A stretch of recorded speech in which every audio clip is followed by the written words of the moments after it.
Dilip Kumar Maharana advocate विषम कटक। आज जो आपणकर अदालत रे जो केस होता से केस रे आज तार राय आसी से विषय आप कौन कहे से जो केसटी गत अक्टोबर मासरे घटना घटी जहाँ एफआईआर आलिगेसन जना पड़ी आउे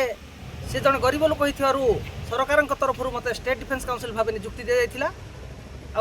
से केस को मुझे कंडक्ट करूली। बर्तमान से केस रे मान्यवर अदालत समस्त साक्ष्य प्रमाण को आधार करी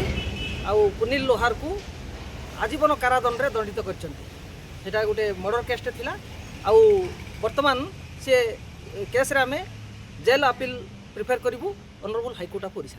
ये केस केते दिन चली सर यही केस मात्र 71 दिन भितर जजमेंट होती कहवा गले रायगड़ा जिले में यहाँ बोधुए प्रथम जहाँकि 71 दिन भितर घटनार 71 दिन भितर केसर